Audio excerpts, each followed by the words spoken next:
I got to do everything on your own. A, you don't.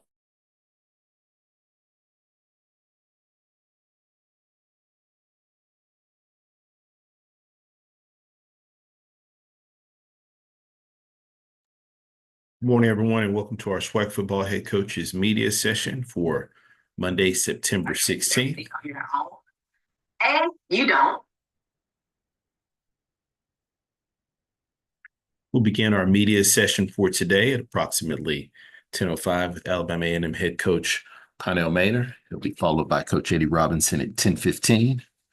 Coach Cedric Thomas with Alcorn State will be at 10:25. Coach Raymond Woodie Bethune-Cookman will be at 10:35. Coach James Colzie with Florida A&M will be at 10:45. Coach Mickey Joseph with Grand Lake State at 10:55. Coach Alonzo Hampton with our High Bluff will be at 11:05.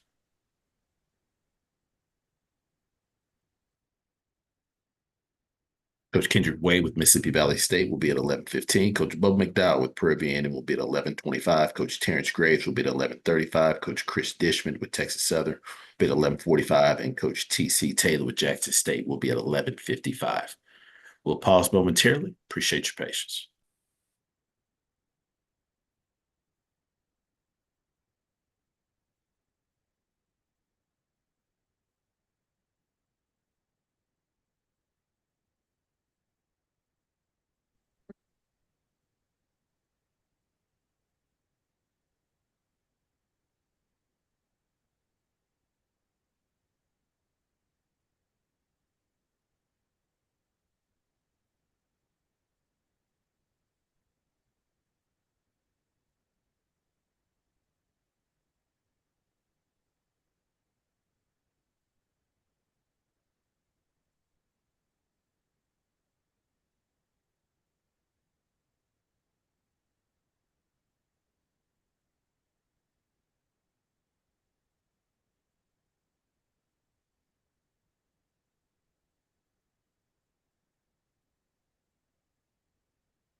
For all of our media participants that are joining us on the call, we would like to just make this quick announcement. If you do have a question, please utilize the raise your hand feature to get your question in the queue for our coaches.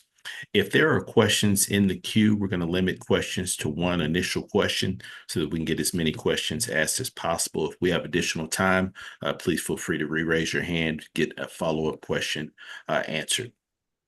Please ensure that your lines are muted unless you are actively asking a question. And please wait to be acknowledged prior to asking your question. With that being said, happy to be joined by Coach Maynor with Alabama A&M. Good morning, Coach. Good morning, Andrew. How you doing? Doing pretty good, Coach. Coach, as always, appreciate you take some time to join us. Coach, if you could please just start us out with an opening statement recapping your team's most recent outing versus Georgetown. Oh yeah, it was Georgetown, NIA, Georgetown, Kentucky. A good football program. 10-2 last year. Made it to the semifinals. Ranked number 3 this year in the NAIA polls when it came out. got 2 former national championships. So we knew they was going to be a well-coached team, a well-oiled machine. They was going to be disciplined, not beat themselves, and that's exactly the way they played. They had 1 penalty for 5 yards. They didn't turn the ball over, and they gave us a fight. You know, it was 10-7 at halftime, and then the final score wound up being 24-16. So again, we're glad to get the win.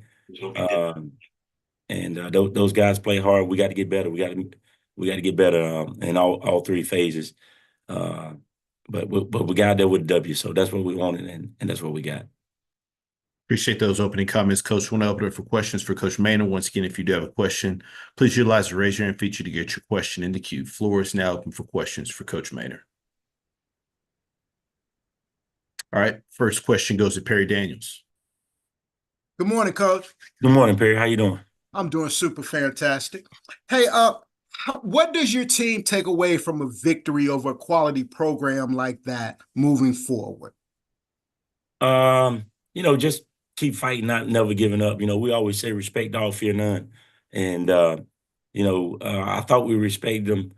But it's hard to get young kids up when you tell them you're playing a D2 or you're playing an NAIA. No matter how much you tell them how good the program is and what their record was a year ago when they got national championships, those guys just assume they can just show up and play and win, and that wasn't the case. So we learned that we got to respect all and fear none each and every week, and because the next game is the biggest game of the season, so we have to approach it like the next game is the biggest game of the season. So I think our guys learned that, and hopefully we won't have that mental lapse again going forward.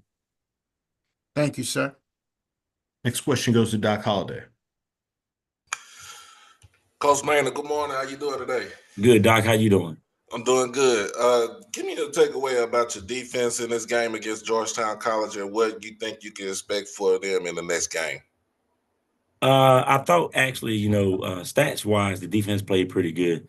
I mean, we gave up 276 yards passing, but rushing did a great job rushing. I think they only had 300-something total yards. But at the end of the day, we blew a couple coverages and gave up a couple of scores. Other than that, defense played pretty solid. We just got to get off the field a little bit faster.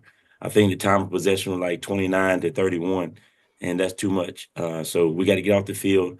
I think we only had the ball 10 possessions. So I think 5 times the first half, and one was at the end of the quarter. So we got to do a better job of getting off the field, and we're doing a good job of bending and not breaking. But we got to do a better job of getting off the field early. I think the defense will be fine. We just got to play alignment assignment, and do your job. If we do that, we got a solid defense. It's when we blow coverages and don't do our job and allow big plays. And my second question is, you're going into Austin P. They're coming in 0-3, but don't take them lightly because they are a FCS. I wouldn't call them a powerhouse, but they ring bells in the FCS. What are the things that you see from them that you think you could take as far as trying to make them one-sided or just eliminate something from this team? Well, you 100% correct. We definitely not taking them lightly. They was a playoff team last year. We played them 2 years ago. It was close at halftime, and then they kind of went away from us a little bit there in the second half. But they 0-3, but they're probably the best 0-3 FCS football team in America. They played Louisville, the opening game. Then they played Southern Illinois, who's ranked 8th right now in the FCS poll, and they played them a good tight game. It was 21-17 going to the fourth quarter, and they wound up losing 31-17. Then they played Central Arkansas, who's the number 17 ranked team in the FCS football poll.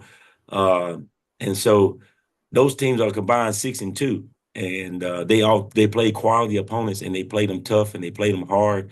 They got a good football team. You can't look at their record. They're solid on offense, got a good offense. They ran up against some good defenses. On defense, they real good on defense. They fly around, they do a lot of different things, and they get a lot of different looks. So we're gonna have to be sharp this week, and we got to execute at a high level, and we got to protect the football. All right, thank you, Coach. Mm-hmm. Currently taking questions for Coach Maynor with Alabama A&M. Any final questions for Coach?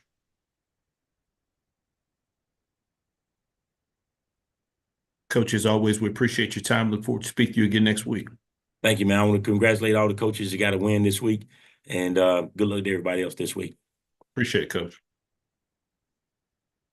All right, we're a few minutes ahead of schedule for Coach Eddie Robinson with Alabama State. We'll pause momentarily. Appreciate your patience.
Once again, for our media participants, if you do have any questions for our head coaches, please utilize the raise your hand feature to get your question in the queue.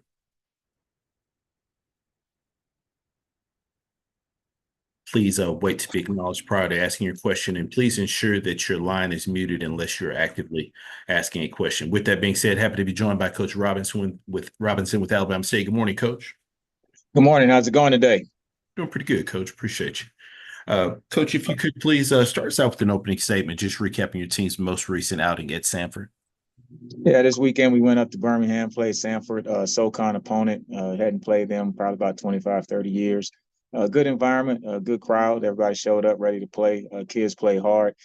Started a young freshman quarterback, Zach Sims. He performed pretty well, made some throws. Of course, freshmen, they make some mistakes also.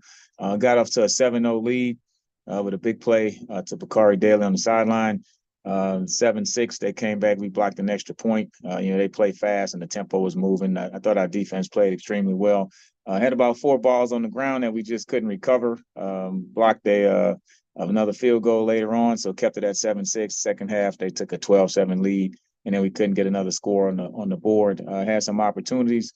The kids played hard and aggressive, but we just couldn't finish off. And next week we have a bye, so we'll really focus on what we're doing, getting everybody healthy, really focusing on getting the quarterback position up to speed. So now we can really spend a week of helping those guys to develop and learn everything. And in 2 weeks, we'll play Bethune-Cookman and get ready for our first SWAC opponent. Appreciate those opening comments, Coach. First question goes to Mona Stapleton.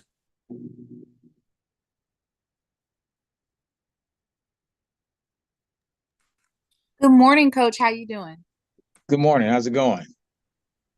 I'm good. Thank you for taking my question. So this past weekend, Coach, you showed defensive dominance. It was a defensive showdown between the two teams. You were able to hold them to just 12 points. What are some things that you plan on focusing during practice in the next couple of weeks to ensure that the team remains competitive on both sides of the ball? Yeah, well, with us, it always starts. If you can't kick, you can't win. So the special teams aspect of it, we'll focus on that. Have some young guys who I feel like can step up to that next level and start getting them in the game. Defensively, I have some secondary guys that we were kind of down. So most of those guys are coming back. They should be recovered and able to play. And now we'll get back to the starting secondary that we anticipated having from the safety position. So it'll be fun to see those guys go. Defense played with a lot of energy. They ran to the ball extremely well. Probably our best effort game the whole year. So it was great to see that. They took the challenge of having a young quarterback on the other side of the ball. So it was great from that aspect. And I think offensively, we just have to settle in with the personnel that we have and figure out what do those guys do well. And so we have to cater what we want to do to what we can do well. And that's what we'll do this week. And we'll figure that out. And then we'll come up with a good game plan for Bethune-Cookman. Thank you, Coach. And just as a follow-up question, just because you do have a lot of changes in the quarterback room, will you tailor your offense or try to introduce the run game just to counterbalance the lack of a solid quarterback? Well, no, I don't think so. I don't think we can, we're not going to the triple option, although we have some really good backs. And so we'll focus on still being balanced and still taking shots down the field. I think the guys that we have, they're still capable. We have still a very talented receiver room. So we just got to put the balls in their hands and give them a chance to make plays. Thank you, Coach. Yeah, absolutely. Next question goes to Doc Holliday. Good morning, Coach. How you doing today? Good morning. How's it going, Doc? Doing good. As far as the rushing, I'm kind of piggyback off of Timona with the rushing. You had DeQuan Kinsey had a stellar game last week, and then this week he had only 3 yards on 1 carry. What's anything going on with him? And are y'all going to try to introduce more of a running back out by committee for this next game coming up? Nah, Kensey's definitely the guy. I mean, that's the guy that can. He has a great blend of speed, power, and able to make people miss. Can catch the ball at the backfield. He was a little banged up, had a toe injury, and he started the game. And just watching him, we just felt like with the other backs that we have, it didn't make sense to further aggravate that when you have a bye week coming up. So it was more of a borderline. He could play, could not play. So just from being a cautious standpoint, we decided to pull him from the game after watching him start off. I appreciate you, Coach. Absolutely. Next question goes to Ty Miller. Hey, Coach Eddie Robinson, how you doing this morning?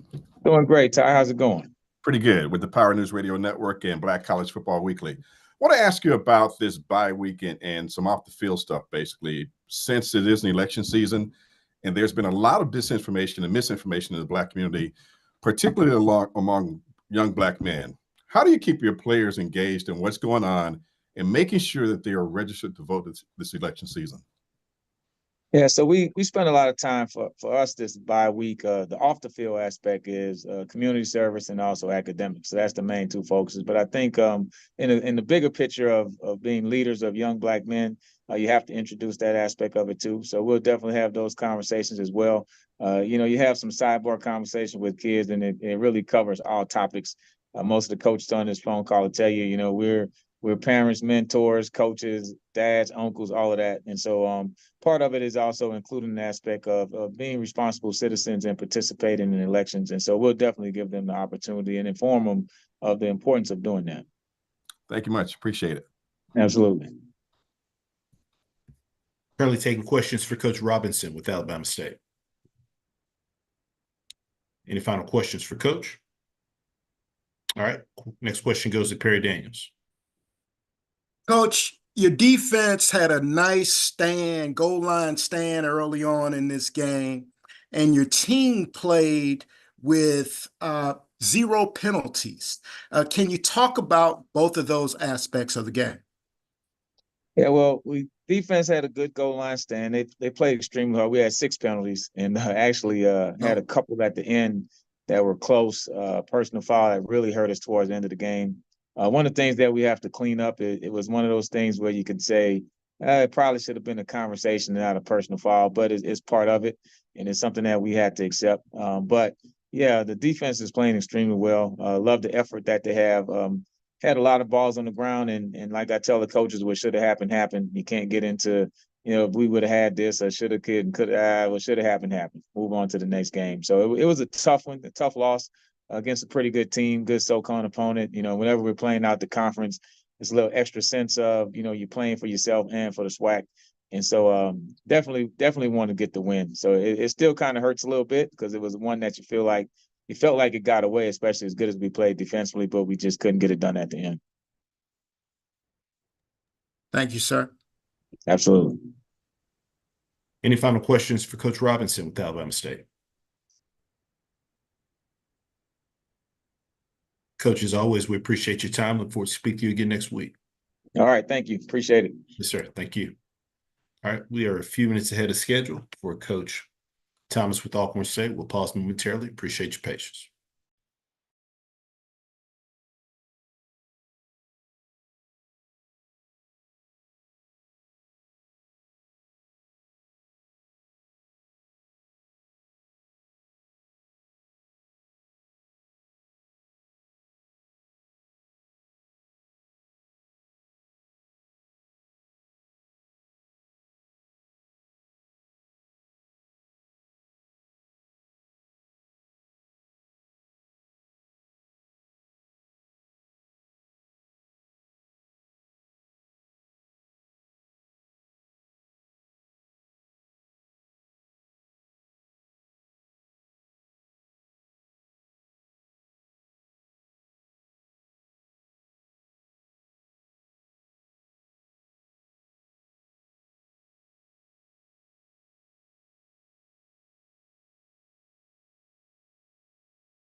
All right, next we're going to be joined by Alcorn State head coach Cedric Thomas. We're working to contact Coach. I believe we might be having some technical difficulties with his connection. We'll be back momentarily.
All right, we are working to get Coach Cedric Thomas here connected. Once again, if you do have any questions for our coaches, please utilize the raise your hand feature here on Zoom to get your question in the queue. If you do observe that there are several questions in the queue, several raised hands, please limit your questions to one question so that we can try to get as many questions worked in as possible. With that being said, happy to be joined by Coach Thomas with Alcorn State. Good morning, Coach. You're on mute there, Coach. Okay. Can you hear me? Yes, sir. Coach, as always, thank you for taking some time to join us. Coach, if you could please start us out with an opening statement recapping your team's most recent outing versus Edward Waters. Yes, sir. Really good game. I thought the guys prepared very well. Edward Waters brought a really good ball club down that fought, for 4 quarters. Shout out to Coach Morgan and that staff. Started a little slow offensively, defensively.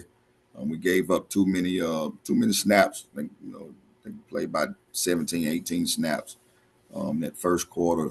And second half, I think guys kind of really got rolling, threw it around a little bit, opened some formations up, kind of attacked them vertically down the field, and defensively got some stops, had some takeaways. Kicking game played solid. Still too many penalties. Got to get that fixed, but overall, just exciting time for those guys to get a chance to play at home, but also get a chance to win. And so, excited about that. Ain't no ugly wins where we come from. And so we got to get back to the drawing board. Got a big one this week, and excited about the chance to go down to play McNeese. Appreciate those opening comments, Coach. We'll open the floor up for questions for Coach Thomas with Alcorn State. Once again, if you do have a question, please utilize the raise your hand feature to get your question in the queue. Floor is now open for questions for Coach Thomas. First question goes to Doc Holliday. Morning, Coach. How you doing today? Oh, I'm blessed. About yourself? Doing good. What is the things you took away as far as from this Edward Waters team, even though they are a Division II team out of the SWAC? What are some things that you took from this team and that you could take into the next game against McNeese State? They gave us some different formations and kind of slowed the game down, kind of like what we did our first 2 weeks. And we knew they got some great coaches on that staff. We knew those guys were going to be prepared, but they did some really good things just by slowing the game down and bringing formations out late.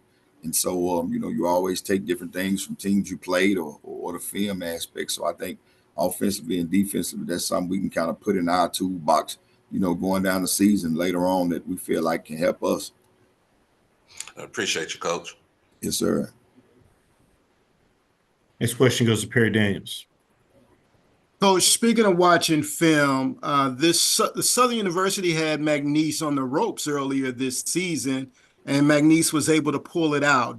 Were you able to take things from that film that you will incorporate in your game plan this week? Yeah, most definitely. Those guys did a really good job on both sides of the ball, but especially defensively. They had some really good nuances that we know inside of our system that we can use and we can incorporate, and just kind of put our own little twist to it. But you're always pulling things that you want to make sure that, other teams has fixed the problems or has some success, versus those looks. So we definitely, saw some things. Just met a few minutes ago from a staff standpoint and just got through talking about that. So it's definitely be some implementation, not only from defense, but all 3 phases that we can pull from. Thank you, sir. Good luck. Yes, sir. Appreciate it. Currently taking questions for Coach Thomas with Alcorn State.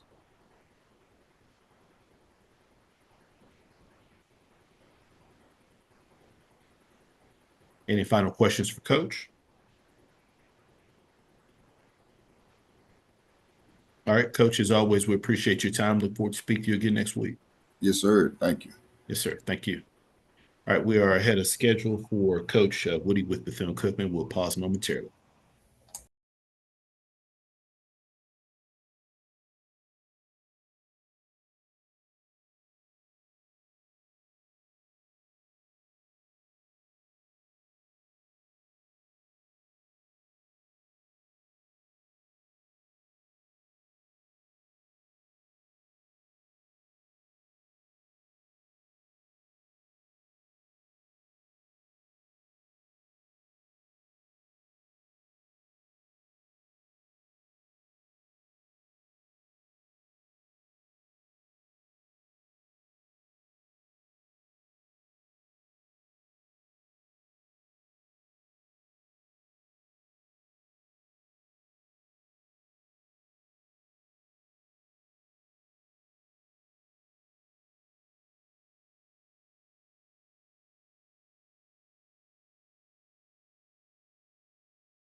Once again, for our media participants, if you do have a question, please utilize the raise hand feature to get your question in the queue for our coaches.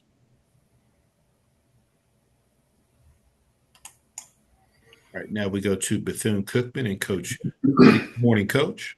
Good morning.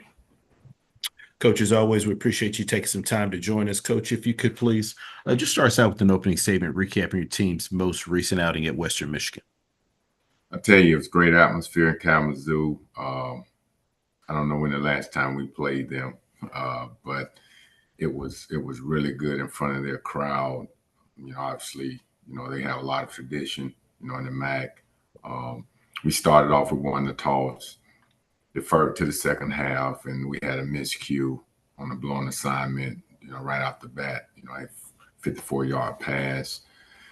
Then on offense, opening drive, touchdown call back for covering the tight end, which, you know, could have been questionable, but that's why we played the game. And then we had a field goal block. Special teams, you know, did well.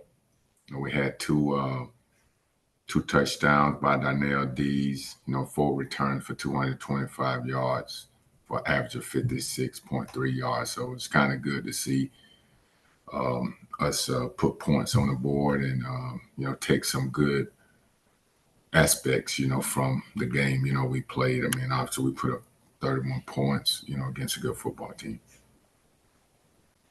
Appreciate those opening comments, Coach. First question goes to Charles Bishop. Good morning, Coach. How you doing? Outstanding. And yourself? I'm doing great, Coach. I wanted to ask this question of, especially in regards to this Clark team that's off to their best start since 2017, especially in regards to their quarterback, David Wright. What have you seen from him thus far on film? Thus far, 9 touchdowns. He has not thrown a pick as of yet.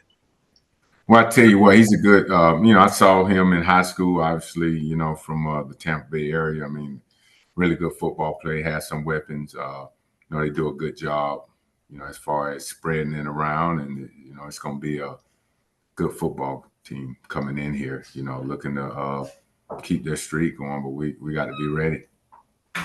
Quick follow-up to that. Is it a bit of I guess a tough transition when you go from playing an FBS team to a Division II team?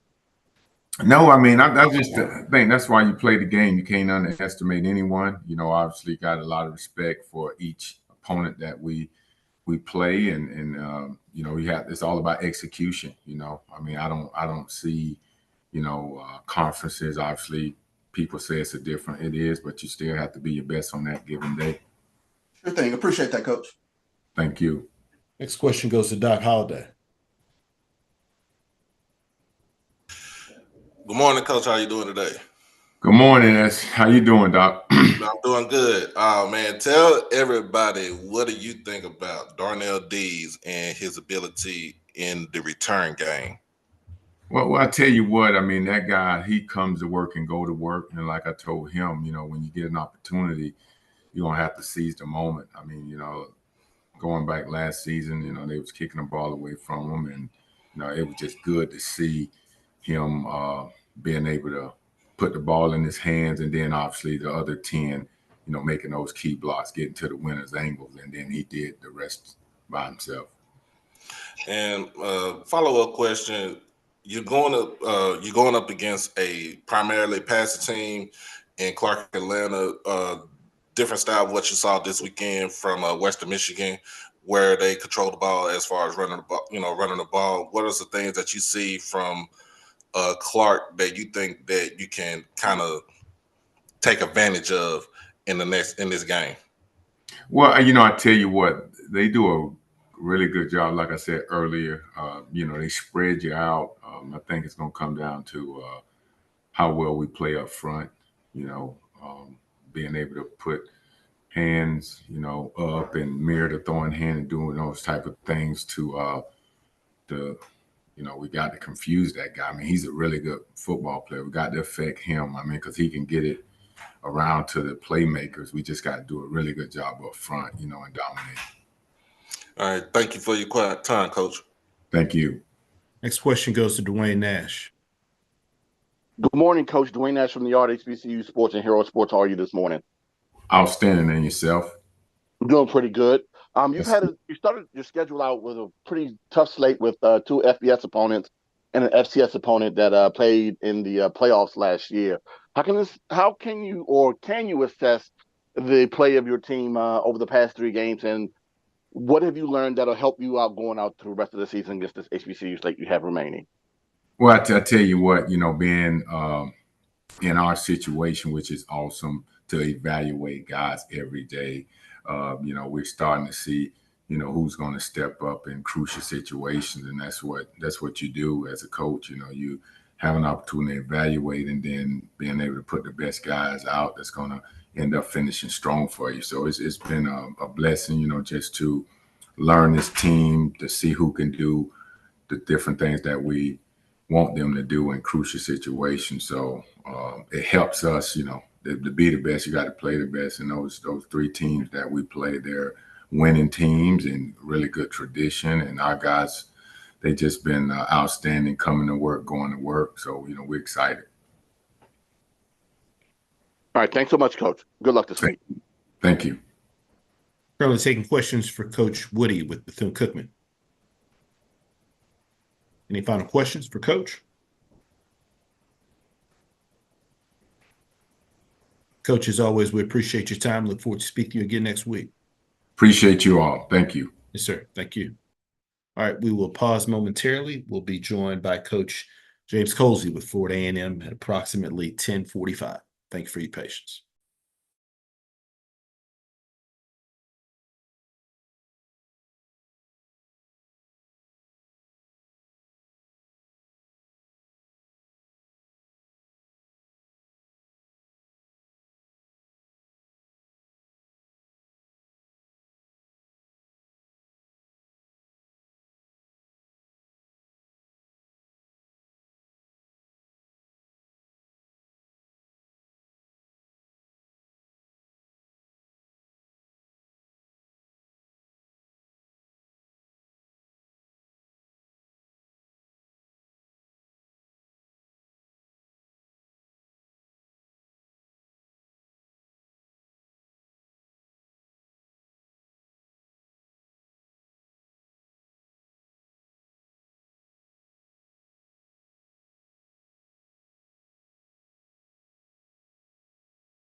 Have me that.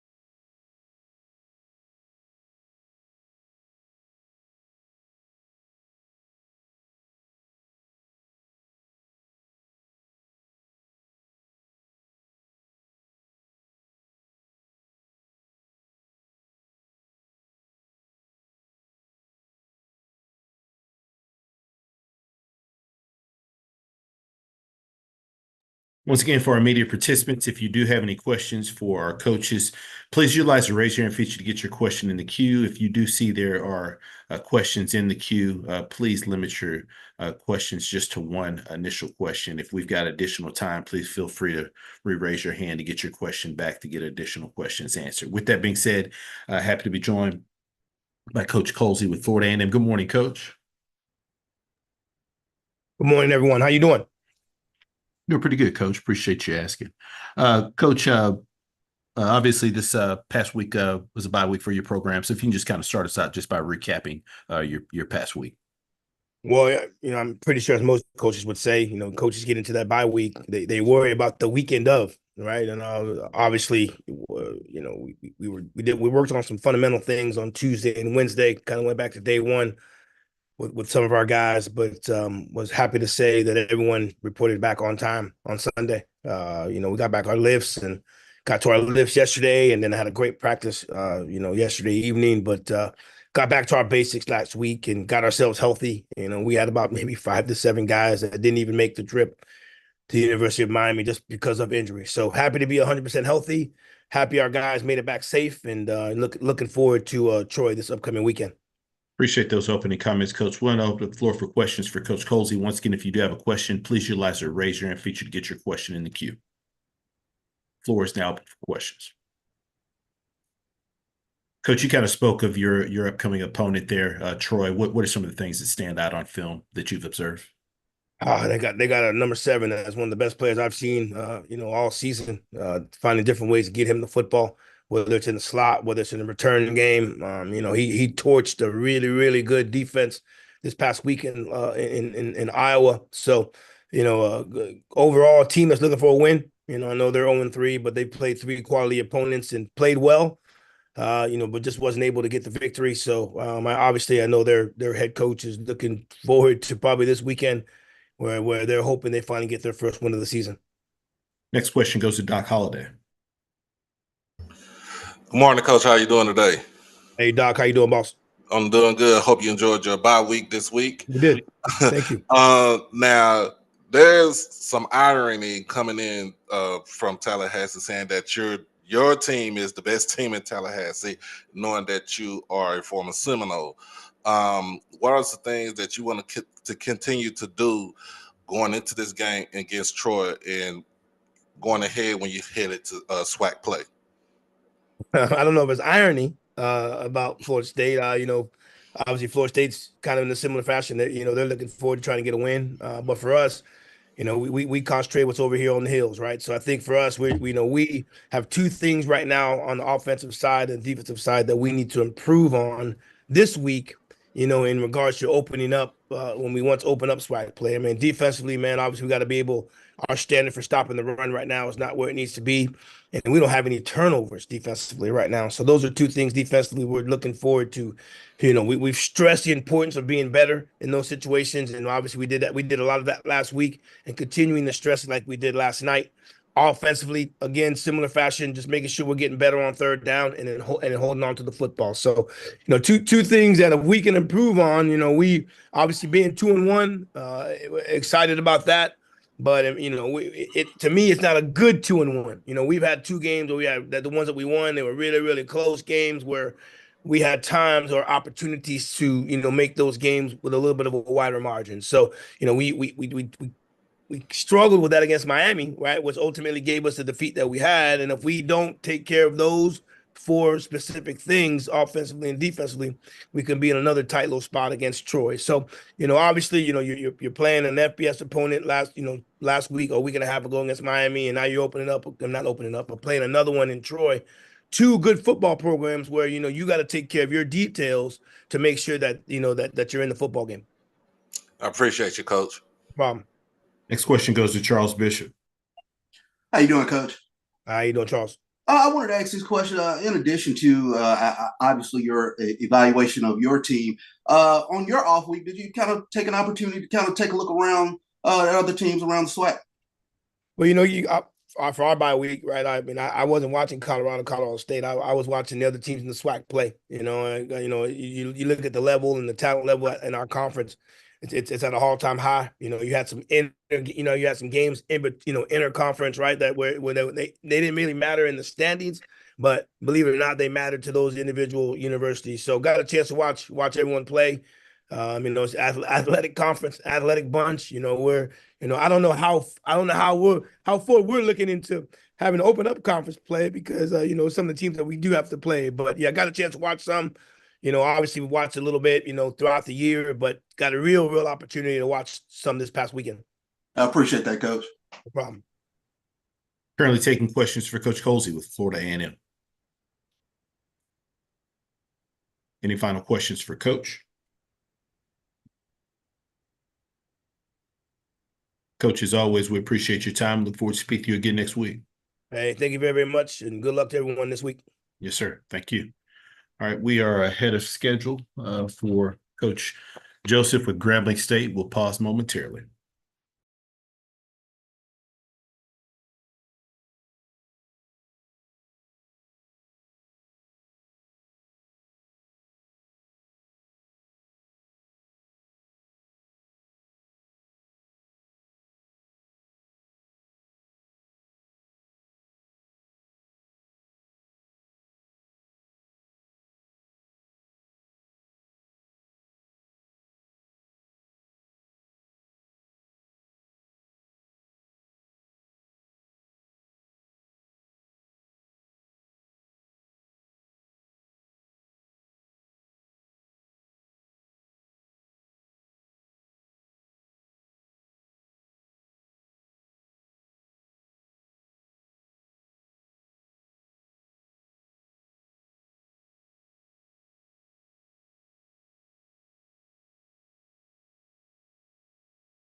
Yeah, you just gotta start it. When you move your mouse, it will pop. You just click it to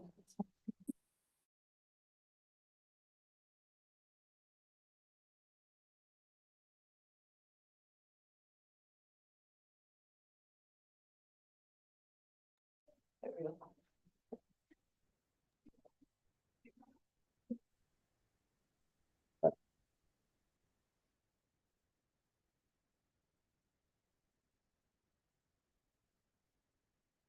All right, we're a few minutes ahead of schedule. We'll just pause here for another minute or two to give our media that would like to speak with Coach Joseph opportunity to log on. We'll be back here momentarily. Thank you for your patience.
Once again, for all of our media participants, if you do have any questions for our coaches, please utilize the raise your hand feature to get your question in the queue.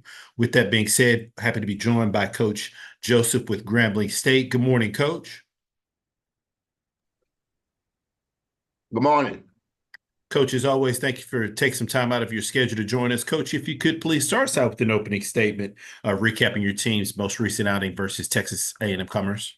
Well, anytime you take a team on the road, I don't care if it's middle school, high school, college, NFL, it's difficult.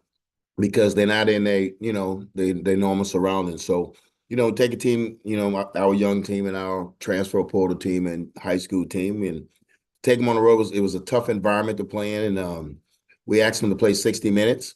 They gave us 60 minutes, a little bit more because we had to go to overtime.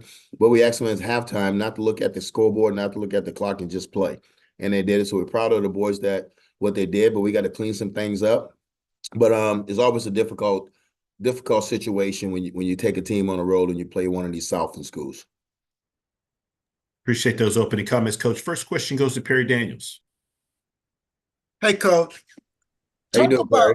I'm well, Coach. Thank you for asking. How are you today? I'm good.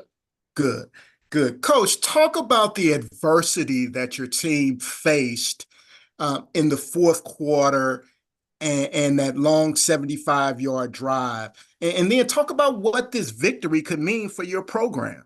Well, we were disappointed, in the drive that we thought we was going to walk in and they hit Bull elbow and he fumbled the ball out the back of the end zone. And then, just the defense was playing lights out just to get that ball back and drive it back down and Bull coming back. People don't understand. Miles came back to him on a wheel route, made a great catch on the sideline. Then Nick catch the screen pass and he walks in.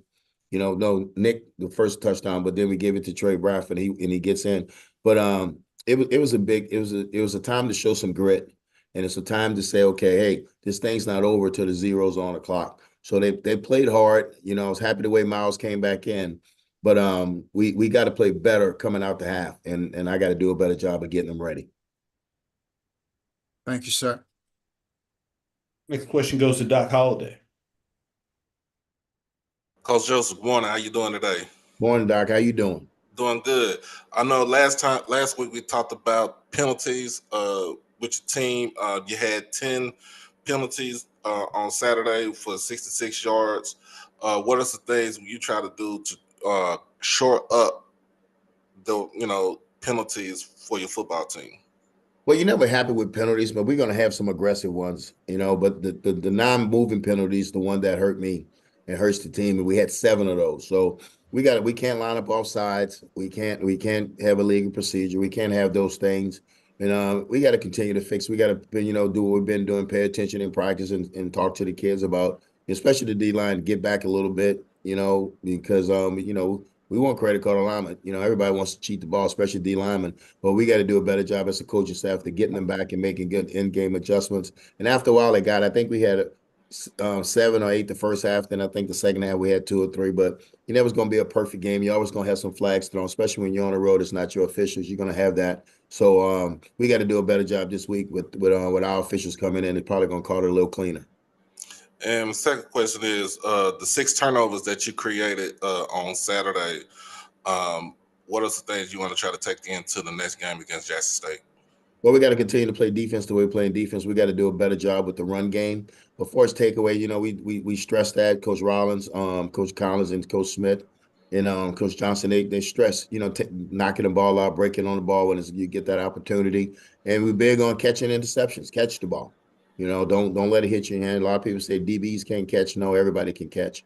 We just got to see the ball and see the catch and make the play when you need to make the play. So we're going to continue to play defense, try to play defense that way, and continue to get takeaways. I'm proud of those guys on the defense side of the ball. Appreciate you, Coach. Appreciate you.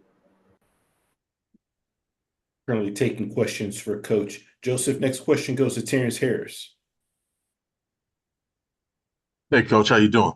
Terence, how you doing? I'm good. Hey, I'm working on a story. I'm talking to coaches about how the transfer portal has altered how teams recruit. How has it affected your recruiting?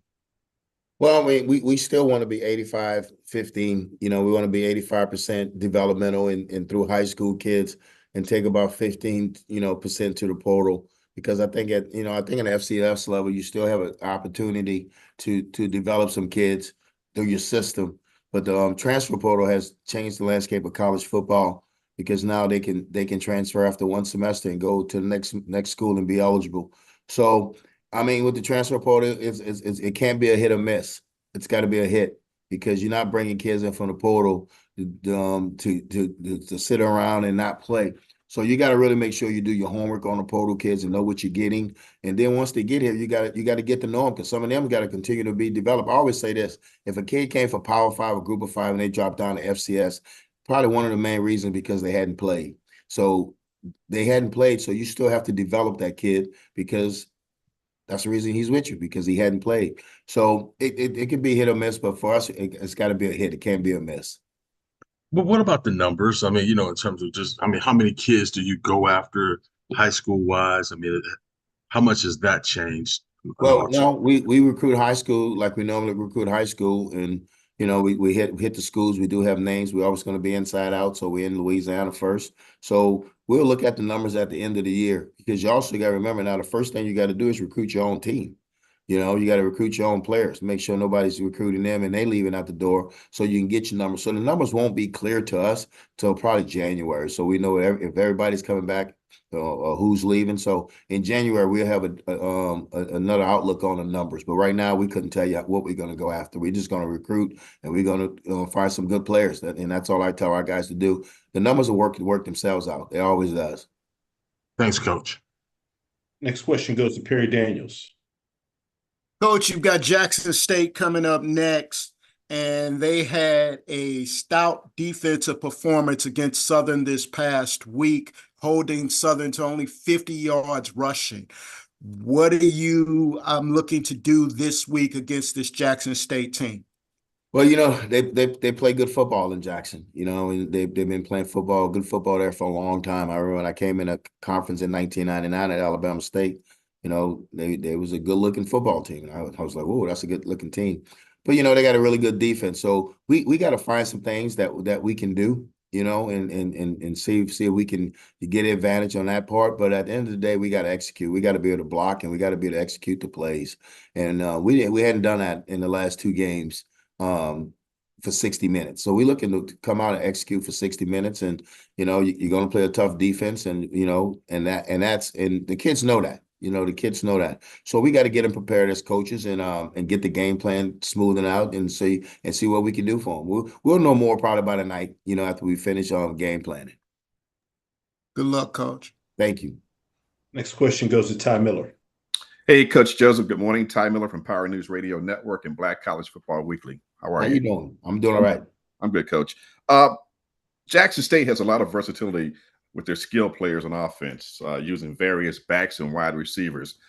What's the main thing you have to do the game plan for a team like that doesn't have like maybe one standout player in either position? Well, I think you got to do what the call asks you to do. You know, whatever Coach Rollins call, it's got to you can't have your own game plan in your head and say, okay, if I see this, I'm going to do this. You got to do what Coach Rollins asks you to do. And then I think you got to play hard. I think you got to do your job. And that's part of the big thing over here is do your job. If all 11 do their job, then we're good. You know, and we tell them all the time. Sometimes we tell them if all y'all wrong, then we're good. But you got to do your job. You got to do what the scheme asks you to do. And then you got to win your one-on-ones. And we understand that they're a very talented offensive team with backs, you know, the receivers, the quarterback, the linemen. So they're equipped across the board. So, you know, we're gonna have to get on our A game. Like I said, we'll know more about them tonight, but we do understand that they skill heavy, and they're good looking kids, and they're really good football players. But at the end of the day, TC does a great job. They do a great job over there coaching them up. So they're a well coached team. Also, I don't just want to say they have good athletes. They have really good coaches over there also. So you know, we got to do the same over here. We got to coach our kids, and we got to get our kids ready to play. Thank you, Coach. Currently taking questions for Coach Joseph with Grambling State.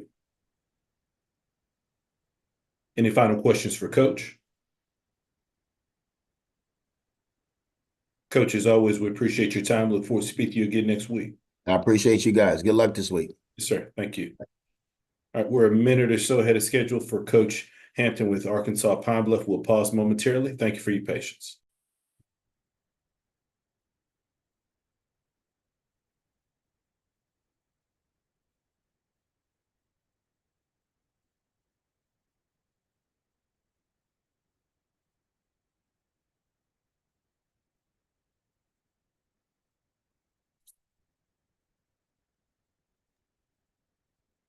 Once again, for all of our immediate participants, if you do have a question, please utilize the raise your hand feature to get your question in the queue. Please If you see several questions there in the queue, if you could limit your questions to one initial question, and if we've got enough time, we'll work our way back. If there aren't a lot of questions in the queue, feel free to ask a follow-up if you have one. With that being said, happy to be joined by Coach Hampton with Arkansas Pine Bluff. Good morning, Coach. Good morning. Coach, as always, we appreciate you taking some time to join us. If you could, please start us out with an opening statement recapping your team's most recent outing versus Tennessee State. Yeah, obviously we didn't get the result we wanted. Went to Memphis and played in the 35th Southern Heritage Classic against Tennessee State. We jumped on them early, right off the bat, scored, and they get the ball, man. We got them backed up, and, you know, we make a bonehead play. They hit us with a big play. We held them to a field goal. Then we're driving the ball again. 3rd and 1, holes wide open. You know, our guy, running backs, trips, and then the momentum really just swings. And they end up going up on a 17-7, make it 17-14. Then we make a couple special teams error, and that really was for us. You know, we couldn't get the momentum back. We made it 38-28, going down the score, 41-28. Really good game on both sides. They got a good football team, but, you know, we'll give them the credit. But we had some opportunities that we missed. So looking forward to moving on this week. We got another tough one coming up. UCA, I think they ranked 7 or 8 in the FCS. So we're excited about that opportunity as well. Appreciate those opening comments, Coach. First question goes to Terence Harris.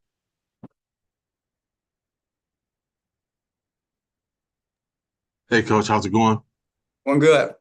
Hey, I'm working on a story on the transfer portal and how that's maybe changed things for high school kids coming out. You know, and want to talk to some coaches about your different philosophies in terms of recruiting and how do you look at high school kids? I mean, how's that changed or altered, you know, over the years? I mean, obviously for us, we're a little different. And we signed about 19 high school players. There's some really good high school players out there. And we did get 4 or 5 guys out of the portal, but you just got to be smart with it. I'm always recruit good high school players. We call it, you know, the little, you know, South. You got Louisiana, you got Texas right here. We got Tennessee, you got Oklahoma. So those are the areas that we'll hit. Really good high school players is getting passed over because guys are grabbing them out of the portal. And I tell everybody, you got to get the right guys out of the portal. They're in there for a reason. Obviously, most of them wasn't playing. And then you want them to be able to come in your place and be able to add value to you and not think they're above the program or anything like that, because most of them haven't played.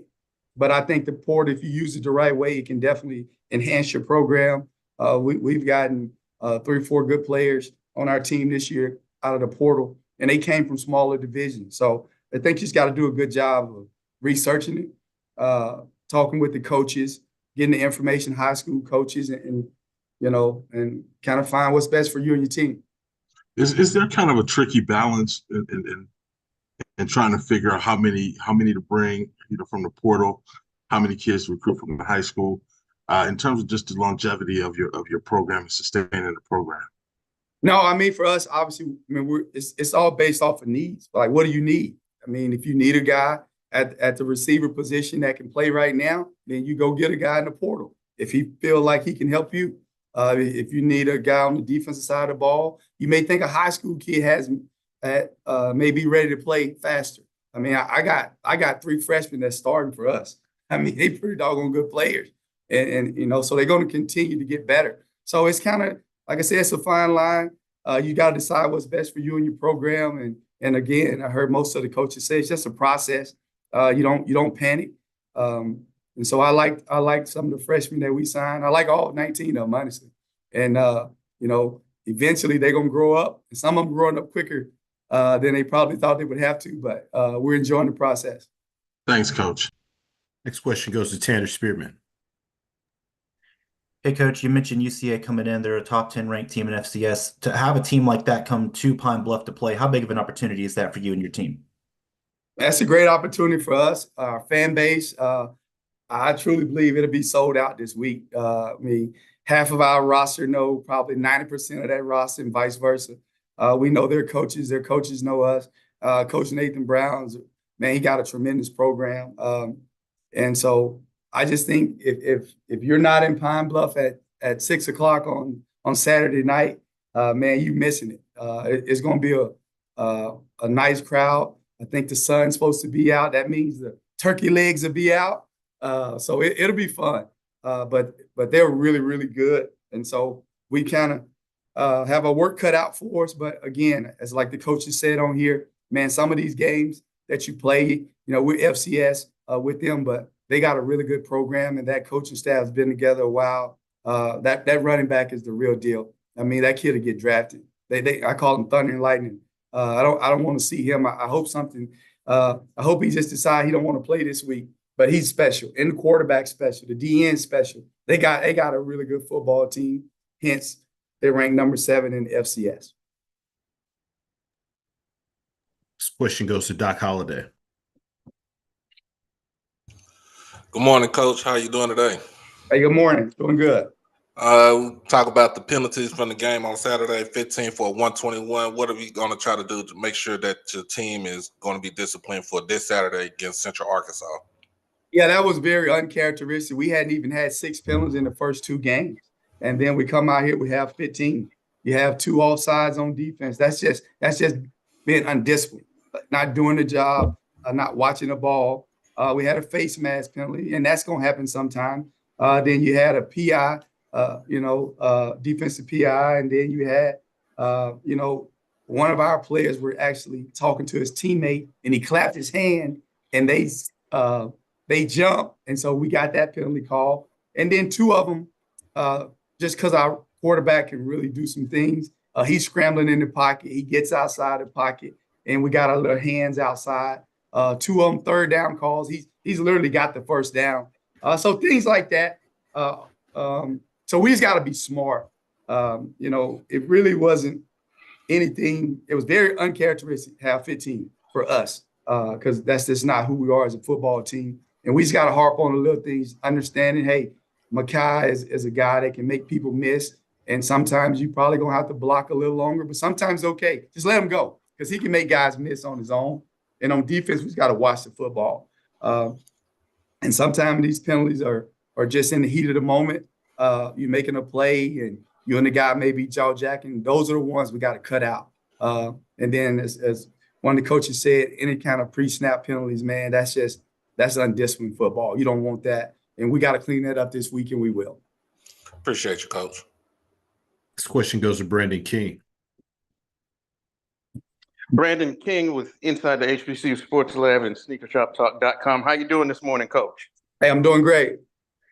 I wanted to ask you about your quarterback, Mr. Hagens. You've spoken very highly of him all season long, and having gotten a chance to see him up close and personal this weekend, I definitely understand the praise was well-founded. Can you talk about, in addition to obviously what he brings to the table on the field, can you also talk about the impact that he's having on your program, maybe off the field as well? Well, obviously for Makai, he was a 4-star kid, had to take the junior college route. Then he came here, he had to sit out. And then, last year was tough on him, man. He started out the year playing really well. He got injured against Tulsa, didn't play in the Southern Heritage Classic. But I tell everybody, like, he can throw the football, he can run, he can do everything you ask a quarterback to do on the Power 5 level. And that's why he had probably 40, 50 offers. And now what we're trying to get him to do is continue to lead the football team, have more meetings with the guys. Man, we have some weapons that we really like at the receiver position, at the running back position. So we've gotten better with our football team, and Makai's been a big part of that, just being healthy, being more vocal. He doesn't say much, but we're getting him to talk a little bit, and the guys are starting to buy into what he's saying because he's becoming the hardest working guy on the team, which that always makes a difference when your best players are the ones that's leading you. So I'm happy for him. But again, this week, man, they got a defensive end that's supposed to get drafted. They got a good football team. So, hey, we got to get in there and get us a good game plan down and put him in the best position, put our players in the best position, and see if we can get this thing at the end of the day. All right. Thanks, Coach, and good luck against Central Arkansas on Saturday. Appreciate it. Next question goes to Tanner Spearman. Hey, I'll chime in with one more, Coach. You mentioned before the running backs that they got at UCA. I know they put up 300 rushing yards last week. For your defense, after the day that Tennessee State was able to have running the ball, what do you got to do to slow them down and not let them run all over you? Well, I mean, first of all, what we got to do is just stay in our gaps. And every coach will tell you that, man. We just got guys that's trying to do too much right now.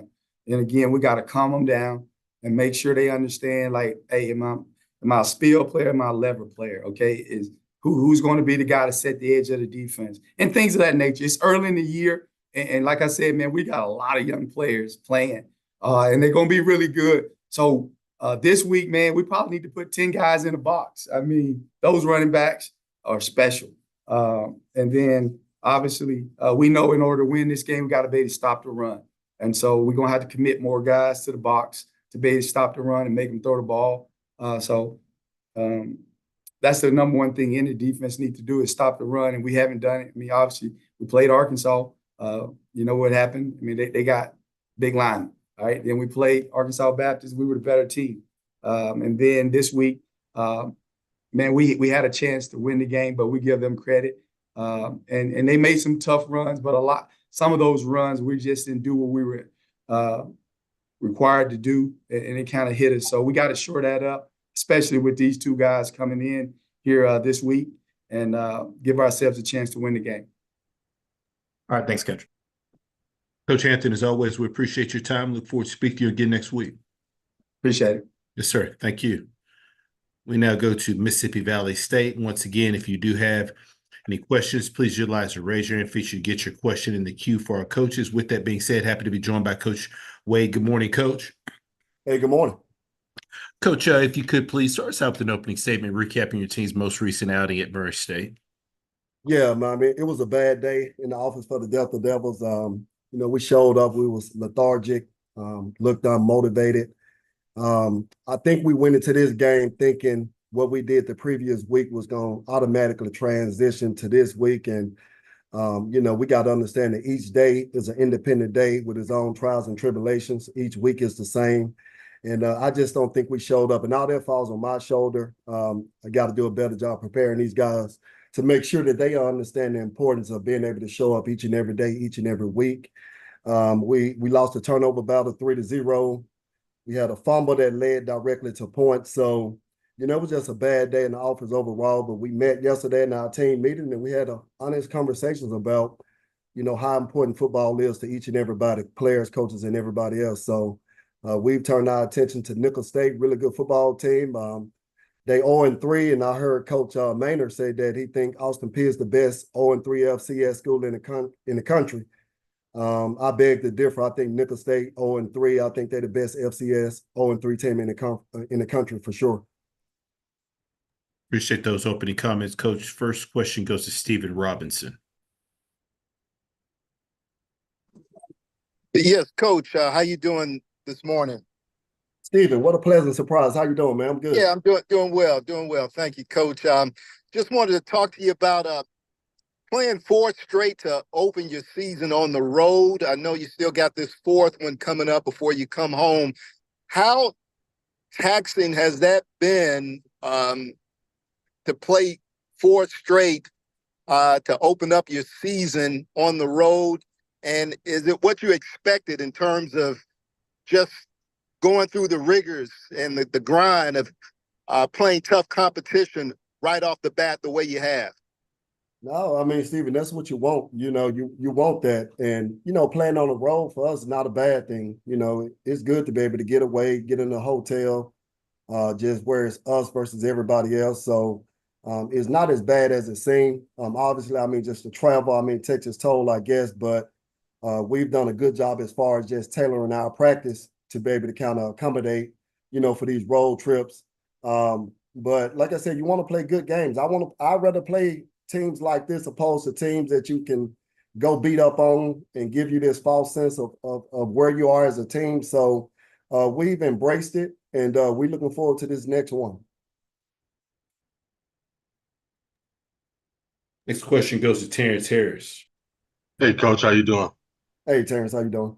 I'm good. Hey, I wanted to see if you could discuss a little bit your philosophy in using the portal versus recruiting high school kids. and how do you balance that? I mean, our foundation is still our high school kids, and with us being in the state of Mississippi with the Mississippi JUCOs, you know, those guys are very important to us as well. As far as the portal, our philosophy is, you know, we did some analytics, so we looked at all the kids we signed last year from the portal, FBS, FCS Division II, and the success that we had was from the kids from a lower level, kids that's been productive at the Division II NAIA level, are the kids that's worked well for us. The kids that came down from FBS, they hadn't really panned out. And, you know, it depends on where you are. You know, we don't have the greatest facilities. So if you're looking for all the bells and whistles, then this is not going to be a great fit for you, you know. So we look for football players. In the portal, we want really good football players. And for us, it's just been Division II kids who've been very productive and looking to move up to the FCS level. Those are the kids we've attacked, and those are the kids that we've had the most success with. So, you know, and again, I mean, you just never know. I heard you ask about percentage. You never know, you know, because you do have to recruit your own kids. If we don't play a kid enough, he's going to get in the portal. If we play a kid and he's an All-American, All-SWAC, he want to move up, so you still lose that kid. So you just never know. You just got to be prepared each and every day. One philosophy that I would share that we do here at the Valley, we look at potential guys that may leave. So we have a really good player. Obviously, we want him to stay, but we look at guys that we may lose just based on productivity. We have a guy to go out and rush for 1,500 yards. We look at that kid and we talk as a staff and say, we may potentially lose this kid. So let's start looking at a possible replacement if we lose this kid. So this portal is crazy, man. I think they need to do something about it, you know, just kind of unlimited transfers. I mean, you know, it doesn't allow you to be able to, you know, build a roster the way you want to. So, but again, we just keep adjusting and keep moving on the fly. And that was going to be my next question, is just kind of how does that affect you as a coach? I mean, you know, having to even have to think about this and think about, okay, you know, instead of being excited for your kid having great success on the field, you're having to look at, oh man, this could be a problem for us. Yeah, man. Look, it's a good problem, you know, when you start losing kids that are productive, you know. So, you know, I don't look at it and, you know, we don't play to feel sorry for ourselves. So what we do is just be proactive and just kind of stay ahead of the chain as far as, you know, if something happened, if we lose a kid. So we don't sit around and say, poor Mississippi Valley or whatever. So we just be proactive and not be reactive to it. So we don't let it catch us slipping. So that's our biggest thing, not to let this thing catch us slipping. We can't control the portal, but we can control how we handle everything that comes with the transfer portal. Thanks, Coach. Yes, sir. Next question goes to Doc Holliday.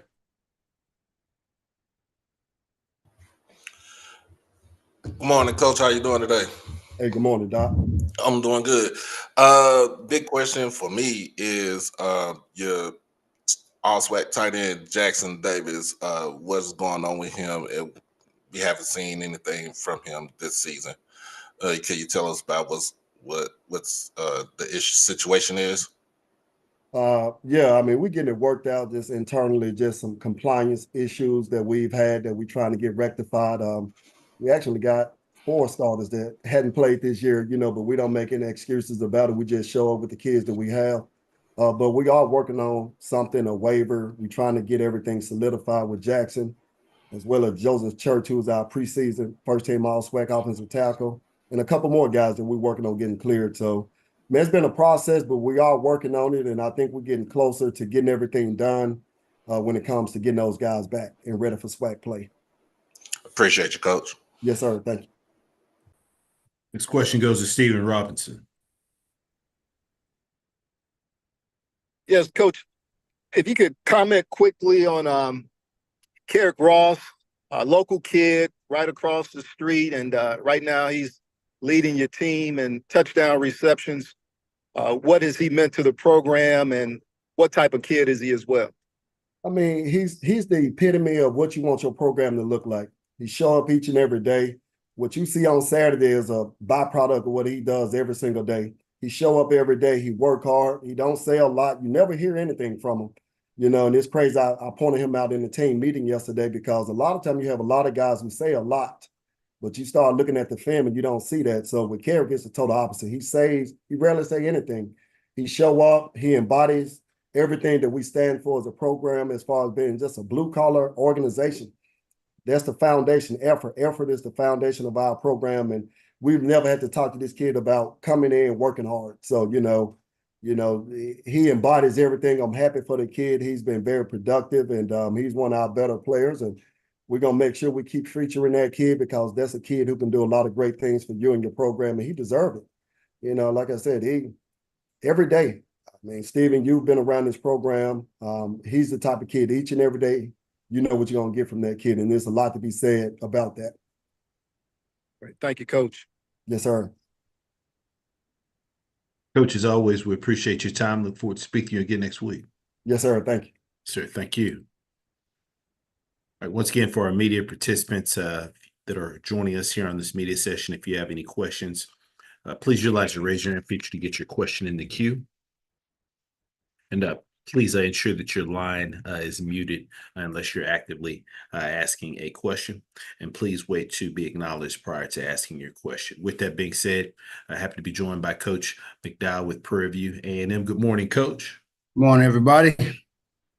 Coach, as always, we appreciate you taking some time out of your schedule to join us. Coach, if you could please just start us out with an opening statement recapping your team's most recent outing at Michigan State.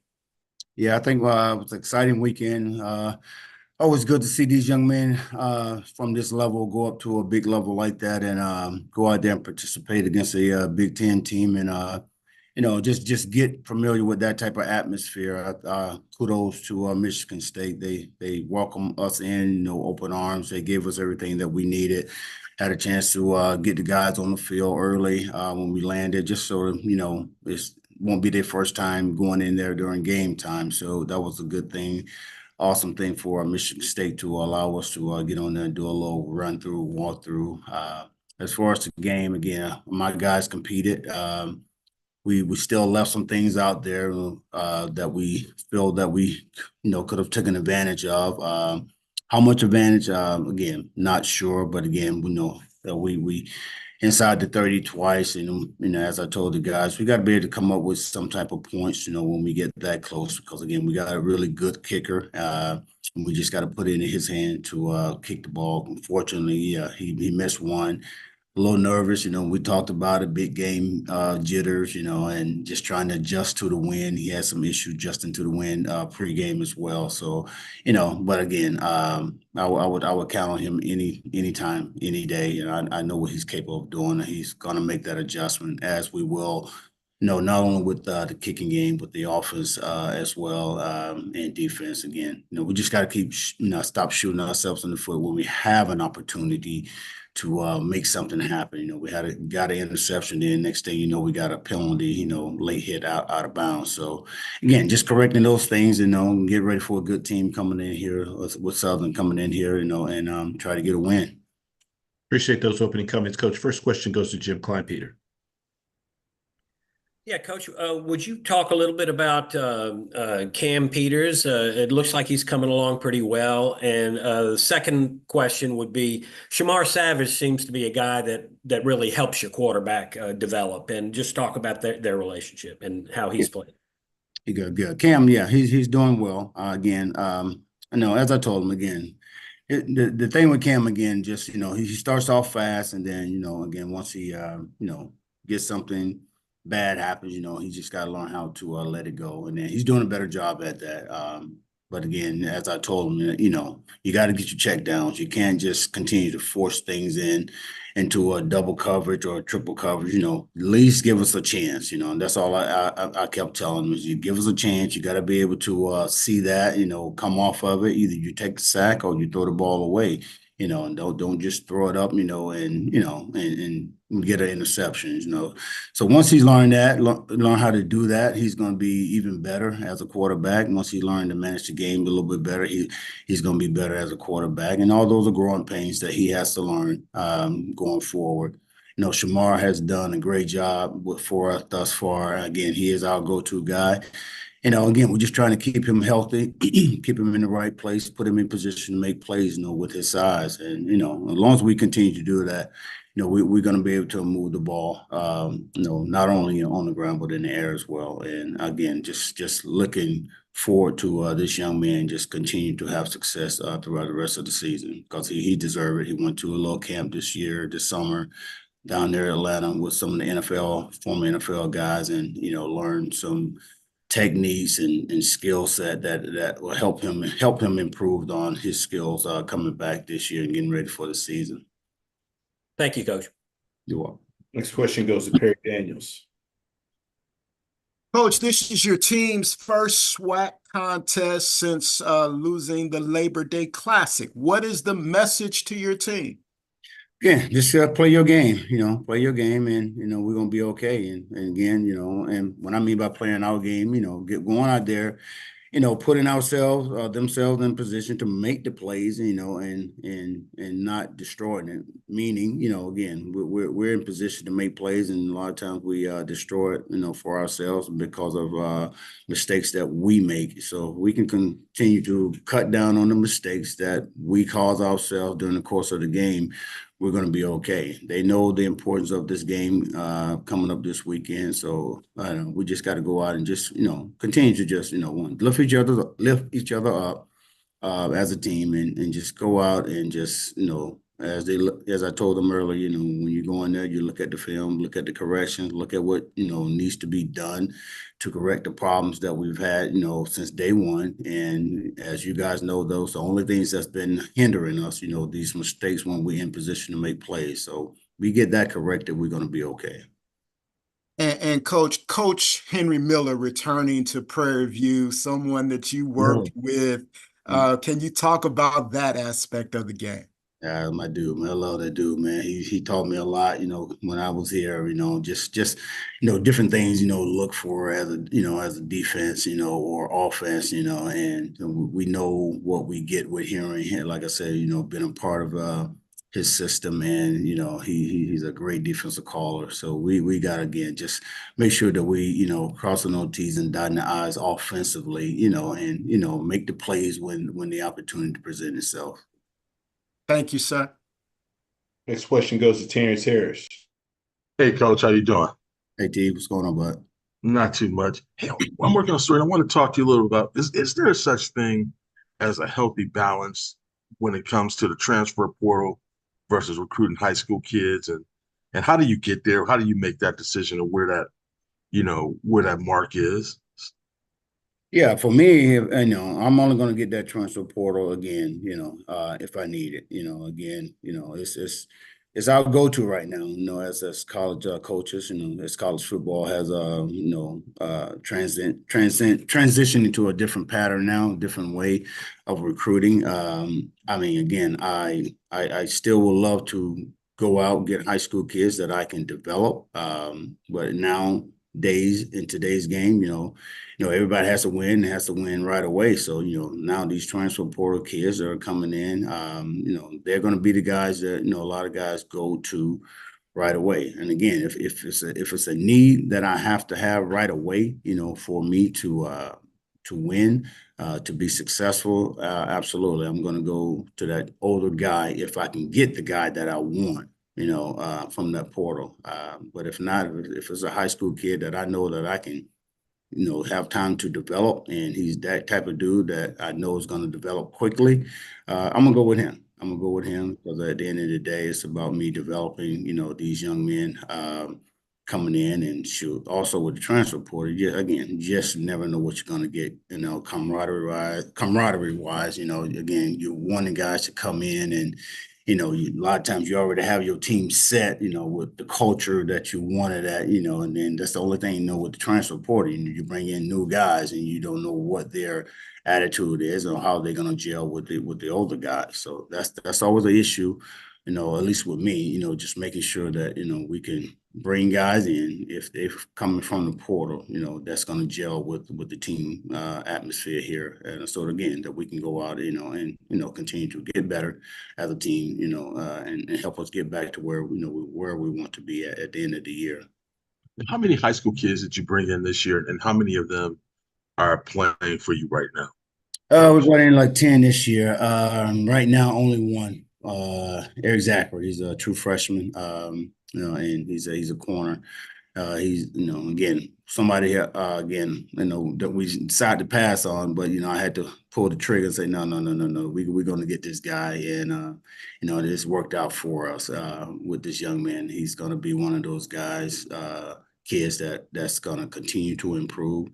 He just has a natural instinct back there for as far as DB qualities. And again, he's just going to get better. The more reps he get, the better he continues to look. So, he's the only one right now as a true freshman coming in and doing what we asked and thought he would be able to do this early. Thanks, Coach. This question goes to Doc Holliday. Morning, Coach. How you doing today? Morning, sir. Doing good. Can you give us a quick synopsis as far as what you were doing, what you want to do for this week, trying to get your run game started against Southern, but also trying to eliminate their run game, which is pretty much their power right now?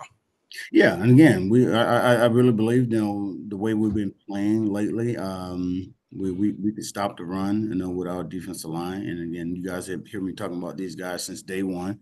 We believe that we got guys up there that can stop the run. Again, it's about them, doing their responsibility, gap responsibility, being where they need to be in order to stop the run or pass. But again, yeah, if we do that alone, we're going to be okay. Now, as far as offense, trying to establish the run, we got to do better at it. We do it in spurts and at times, but we got to be pretty consistent going into our SWAC play again if we want to be able to be successful, and try to open up their passing game more, and in order for us to be where we need to be, at the end of the year. But again, it's just one game at a time, and as I told guys, you got to go out and do your 100, which is what we talk about all the time, and just doing your job. And again, we got guys on the front line, again, not a whole lot of experience, but again, they're getting better and better each week. Coach Green is doing a wonderful job with these guys, just trying to get them ready and, staying on the block a little bit longer than normal, and let our backs do what they do. And we got some dudes back there that can make some things happen, and we just need to hold these blocks a tad bit longer and let them do what they do. Appreciate you, Coach. Last question goes to Jim Klein-Peter. Yes, Coach, I just want you to give me a quick scouting report on what you see coming out of Southern. What do y'all have? What's the challenge this week? Well, the scouting report is, again, just to win. We want to get out there. We want to win this game. We want to try to stop this run as much as possible, and, again, defensively and, and offensively, just go score points. We put ourselves in position to make something happen, and then, make it happen. We gotta score. A lot of times we've been in position to make things happen or score, or whether it be a field goal or a touchdown and first down. We end up shooting ourselves in the foot. So again, we want to be able to go out, play Prairie View football for 4 quarters and a football. And again, as I told them, we just haven't done that yet. We haven't played on a true 4 quarters of football. And again, when we do, we're gonna be pretty good. We can be pretty unstoppable, in my opinion. If we just do that. But again, we just gotta cut down on the mistakes, and go out and just play as least mistakes as possible in order for us to come out with a victory this weekend. Thank you. Coach, as always, we appreciate your time. Look forward to speaking to you again next week. Thank you, gentlemen. Sir, thank you. We now go over to Southern University. And once again, if you do have any questions, please utilize the raise your hand feature to get your question in the queue. Good morning, Coach. Good morning. Coach Graves, as always, we appreciate you taking some time to join us. Coach, if you could please start us out with an opening statement recapping your team's most recent outing versus Jackson State. Well, last Saturday we had an opportunity to go to Jackson, Mississippi, to take on Jackson State in what they call the Boombox Classic. The vet was electric. It was a great atmosphere, great weather. Everything was in place to see a great football game. And we unfortunately came up on the short end. Jackson came out fired up, defending home. They played well. They took advantage of what we didn't take advantage of, and hats off to them they came out victorious. Appreciate those opening comments, Coach. First question goes to Jim Kleinpeter. Yeah, Coach, did you have some kind of heart-to-heart with the team? It's just 3 weeks, and I don't think you've been happy with the way y'all come out at the beginning of the game. Did you say anything different to them this week? You seemed a little more upset about it after the game. No, I mean, anytime I lose, I'm upset. I'm never gonna be happy with the loss. I think it's the fact that we sit down and we talked after the game, some things that we're gonna address and we'll address today in our team meeting.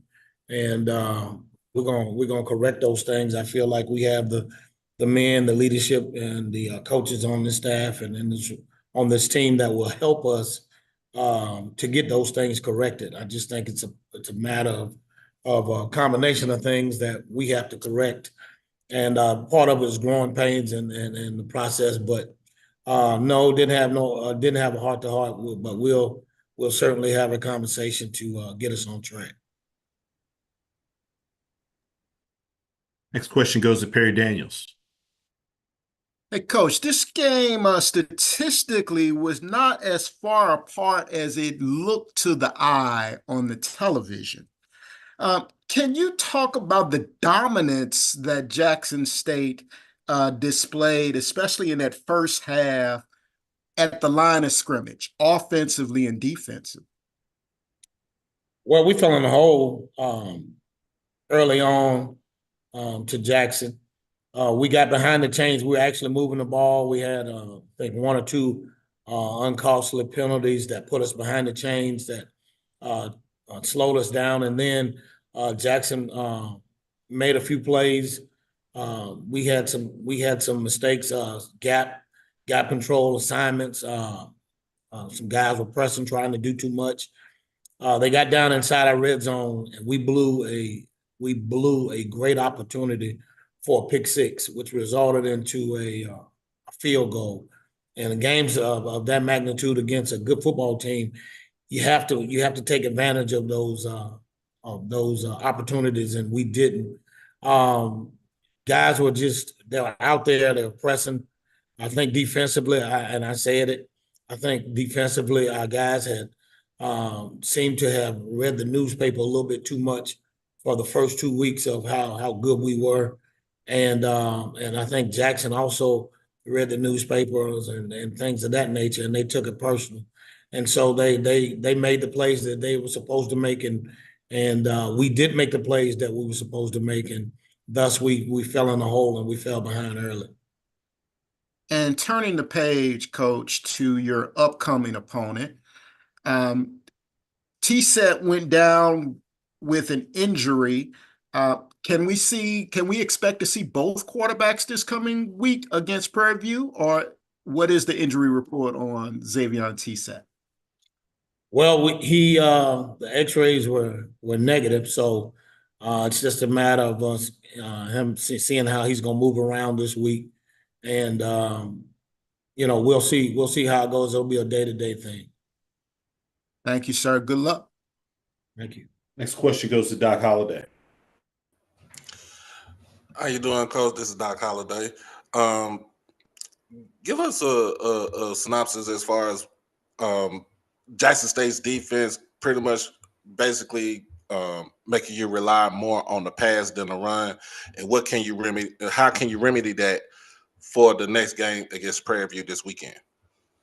Well, I mean, Jackson did a great job defensive, but it was no surprise. We knew what they were going to do, what kind of pressures they were going to make it, and we watched the film on yesterday, and that's what made it even more disappointing from my standpoint, is because we knew what they were going to do, and they just executed better than we did. And I think we got down, when you go down, 20, 23 points, you want to run the football, but you got to try to get back in the ball game as fast as possible. And that kind of forced us to actually throw the ball more than we did run. And then, when you're playing with the lead, like they had, it's easy to pin your ears back and just go after it, because based on the score, it forced us to do more throwing than running the ball. but they did a really good job of getting the lead and keeping the lead. So hats off to them. Appreciate you, Coach. Question goes to Terence Harris. Hey, Coach, how you doing? Going well, thank you. Good. Hey, I just wanted to ask you, in your opinion, as a coach who's been around for a while, how's the evolution of the transfer portal changed the game when it's come to recruiting high school kids, or has it? It's changed a little bit. Hadn't changed much for FCS, in my opinion. I don't think that. I think there's always been the formula of transfer student athletes on the FCS level. I think the rules. The only thing that's really changed, that's made it really drastic, is the unlimited transfers. Outside of that, there hadn't been much of a change, and so it's not. It hadn't changed much to me. Yeah, it's changed how recruiting is going, as Coach Mickey Joseph alluded to earlier. Yeah, it forces you to have to recruit your own team year in and year out. But outside of that, it hadn't changed much. Okay. And does that put more pressure on you guys as coaches? I mean, in terms of having to continue to recruit your own kids, to keep them in the fold? I don't know if it makes it more pressure. It just makes it, you have to be more, it's something added that you have to do in terms of coaching. I mean, the pressure of being a coach is there. So I don't know how much more pressure you'll get. It's just now you have to really work more on, in-house than you do outside. Okay. Thanks, Coach. Last question goes to Jim Kleinpeter. Yeah, Coach, would you give us a little scouting report on what you see offensively and defensively from Prairie View and what the challenge is going to be for y'all? And then I have another question about something that happened in the Jackson game. Prairie View, they do a really good job on the offense, defense, and in their kicking game. They're big up front. They have some really good skill players that play with a lot of energy and passion. And defensively, they get after it. Coach Fosselman, who I coached here at Southern University, who's grown up in the game, has done a great job and is a really, really good defensive coordinator. He brings a lot of pressure. He gets those guys excited to play. And so those guys are going to be fired up and ready to go. And in the Jackson game, you had back-to-back illegal procedure penalties, and I know you were arguing the second one. Were you arguing the rule about sudden movements by the defense that bait the offense into movement? And is that what happened on both of those plays, or just one? It definitely happened on one for sure. And then the other one was that was the one. That was the one when the sudden movement deal. So I'm going to actually make a call and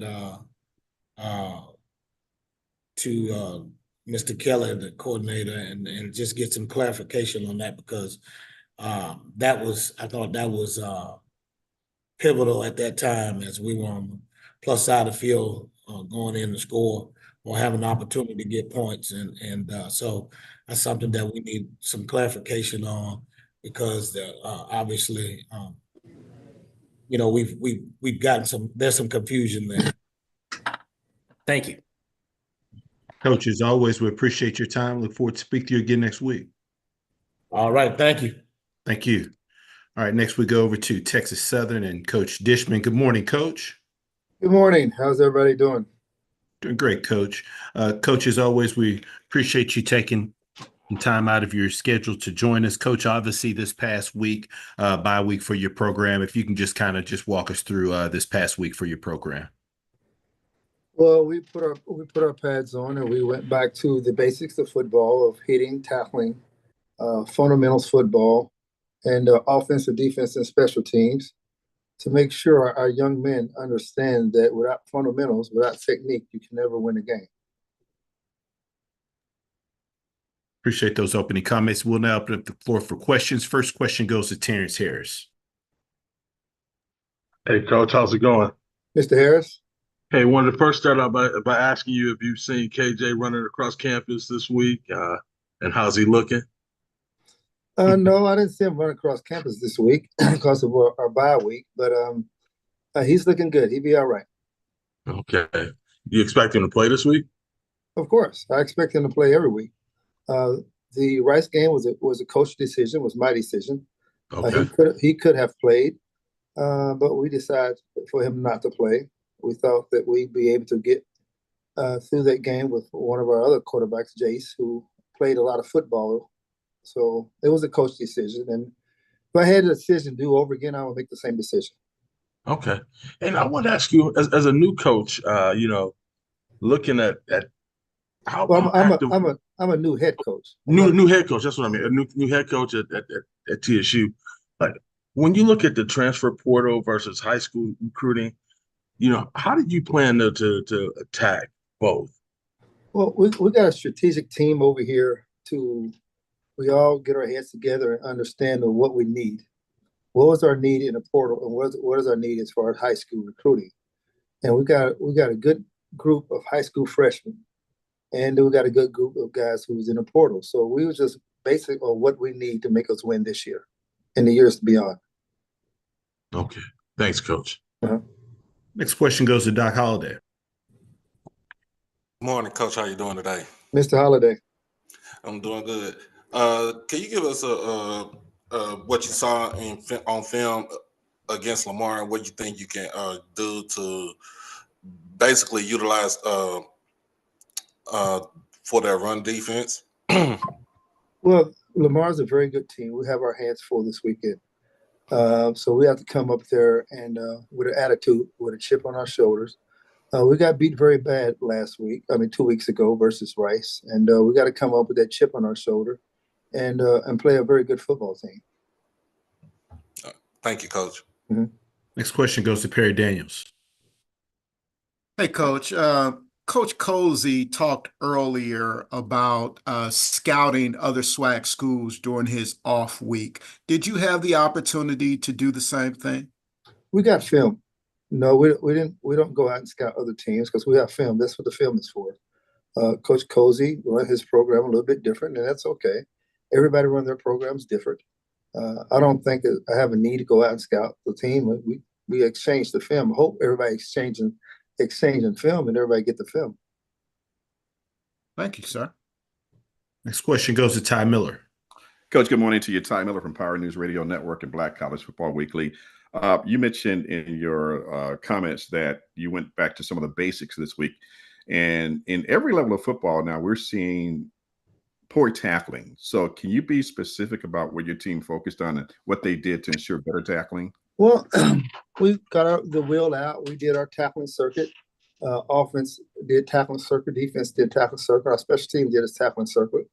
And we just pretty much went back to old school basic football is when your coaches taught you in pee-wee ball and in high school and in grade school and high school of how to tackle. We showed video to our players of how to tackle, what's the proper way to tackle. What is the difference between trying to get a guy down and move over 2 steps, moving your feet, have your eyes on the inner hip, and be able to wrap up and bring the guy down to the ground. Thank you, Coach. Next question goes to Terence Harris. Hey, Coach. One more question about the transfer portal. When you look at it, do you philosophically, do you think it's good for the game, or do you see it as an issue where coaches may rely on it too heavily, or that your kids are able to move so indiscriminately? Do you see that as? I don't have a problem with the kids moving. We can't be hypocritical and say kids are moving. Coaches move too.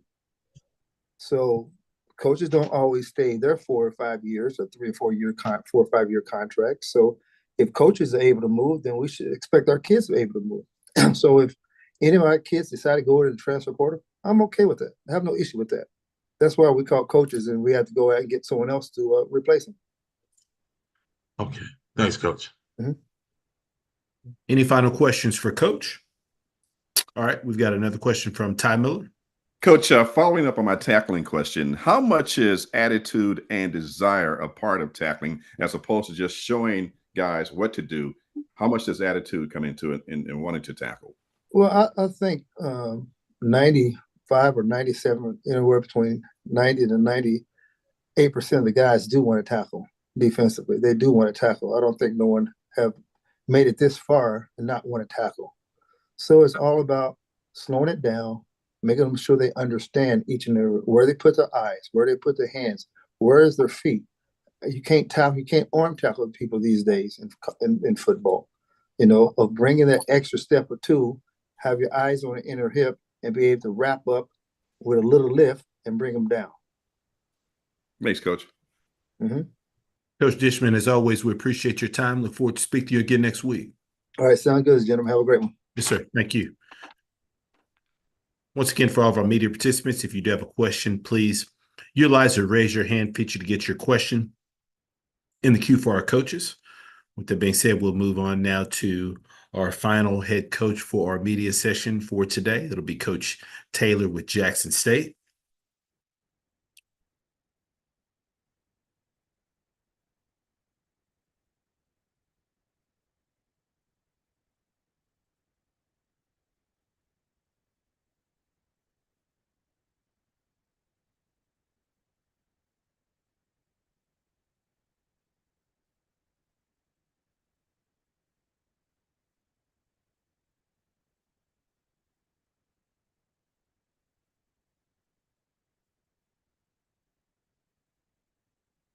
All right, I do see that we have Coach with us. We'll work to get his connection. All right, there he goes. Good morning, Coach. I think you're on mute, Coach. Good morning. Okay. Hey, good morning, Coach. And as always, Coach, thank you for taking some time to join us. Coach, if you could please just start us out with an opening statement, recapping your team's most recent outing versus Southern. It was a good weekend for us. Getting back to playing a SWAC opponent. Southern had a really good football team. Coach Graves and them did a great job with those guys, having them ready to play. But excited about what I saw with my football team. I think we're getting better every week. Some guys stepping up in the situation. We have an injury there, but it's been good. It's been good. We ran the football well. Really pleased with our offensive line. Controlling the line of scrimmage as well as the defensive line. Taking the run game away from Southern and making them one-dimensional. So I was very pleased for our football team. It was a great win. Good for the city of Jackson. Appreciate those opening comments, Coach. First question goes to Doc Holliday. Good morning, Coach. How you doing today? I'm good. How are you doing? Doing good. Can you give us a prognosis of Cameron McCoy? And do you think he'll be available for this weekend? We'll take a look at him today. He was fine, got banged up. His helmet slid and kind of scratched his eye. He had to get a couple stitches, but we'll continue to monitor him, but we expect to have him out there this weekend. My follow-up question is, the defense gave up over 400 yards, but most of that was passing because you took away the run early on in the game. What are some things you want to try to do to clean up as far as pass defense go? Yeah, just getting guys in the right spot. I think a couple of their explosive plays were, maybe a safety out of position. But when you make a team one-dimensional and they're throwing the ball the entire game, that's what you're kind of going to get. But without our defense knows we still got to stop these quarterbacks from throwing the football around. So we'll get out here and practice this week and, make those adjustments. Appreciate you, Coach. Go Tigers. Go Tigers. Next question goes to Perry Daniels. Hey, Coach, great job this past week. Congratulations. Thank you. Ty Miller just talked about tackling, and watching that game Saturday, I noticed that a lot of your guys ran through a lot of would-be tacklers for the Jaguars. Is that something that your team works on, running through first contact? Talk about that preparation. Yeah, we always talk about two things, yards after the catch or yards after the carry and ball security. And that's something we emphasized all summer long, all through training camp with our guys. We kind of was scouting the Southern and noticed how, their guys came to gather when they tried to tackle. So we thought we could, have opportunity to break some tackles, but we definitely work on that throughout the weeks in practice.